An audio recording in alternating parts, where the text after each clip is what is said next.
తిరుపతి జిల్లా తలకోనలోని శ్రీ సిద్ధేశ్వర స్వామి వారి ఆలయ పునర్నిర్మాణానికి భూమి పూజ చేశారు టీటీడీ చైర్మన్ బిఆర్ నాయుడు. పూర్ణాహుతి కార్యక్రమం అనంతరం శుభముహూర్తంలో ఆలయ పునర్నిర్మాణానికి నూతన పుష్కరిణి నిర్మాణానికి భూమి పూజ చేశారు. ఈ సందర్భంగా మాట్లాడుతూ తలకోన సిద్ధేశ్వర స్వామి వారి ఆలయం పునర్నిర్మాణానికి భూమి పూజ చేయడం అద్భుతమైన కార్యక్రమమని, ఆహ్లాదకరమైన వాతావరణంలో ఉన్న సిద్ధేశ్వర ఆలయం చాలా పురాతనమైందన్నారు. గొప్ప ప్రాశస్త్యం కలిగిన ఈ ఆలయం శిథిలావస్థలో ఉందన్నారు. సీఎం అనుమతితో ఆలయ పునర్నిర్మాణానికి 19.13 కోట్లు టీటీడీ నిధులు మంజూరు చేశామన్నారు. త్వరితగతిన ఆలయ పునర్నిర్మాణం పూర్తవుతుందన్నారు. వెంకటేశాయ, ఈరోజు ఈ బ్రహ్మాండమైనటువంటి కార్యక్రమానికి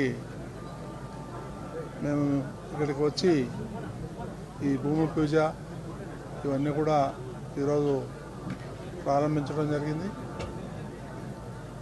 తలకోన అని నేను చాలాసార్లు విన్నాను, ఈరోజు ప్రత్యక్షంగా చూస్తున్నాను. ఇంత మంచి ఆహ్లాదకరమైనటువంటి ప్రాంతం, కొండలు కోనలు.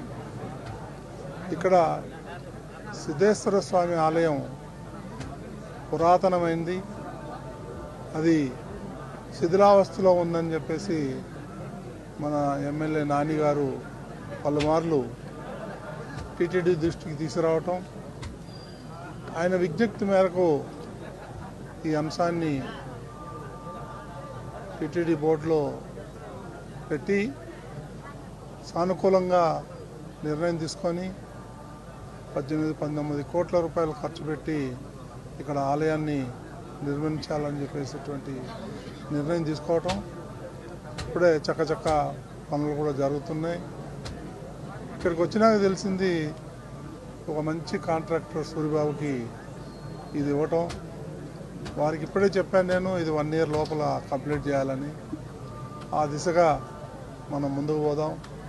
ఈ ఆలయాన్ని నిర్మించుకొని అందరి మన్ననలు పొందాలి, భక్తులు బాగా రావాలి, ఈ ప్రాంతం కూడా అభివృద్ధి చెందాలని చెప్పేసి ఆ దేవదేవుణ్ణి కోరుకుంటూ, ఈ విషయంలో నేను శ్రీ నారా చంద్రబాబు నాయుడు గారు ముఖ్యమంత్రి వాళ్ళతో కూడా మాట్లాడటం జరిగింది. ఆయన వెంటనే గోహెడ్, నానికి ఏం కావాలంటే అవన్నీ కూడా టీటీడీ ద్వారా మీరు సమకూర్చాలని చెప్పి వారు ఆదేశించారు. వారి ఆదేశం మేరకే ఈరోజు ఇంత బ్రహ్మాండమైన కార్యక్రమం జరుగుతుందంటే మొత్తం చంద్రబాబు నాయుడు గారి ఆధ్వర్యంలో, అభిమానంతో ఇక్కడ జరుగుతున్నటువంటి కార్యక్రమం. ఇక ఈ కార్యాలయాన్ని, ఈ ఆలయాన్ని ఎంత త్వరితగతిన కంప్లీట్ చేస్తే అది మంచిది.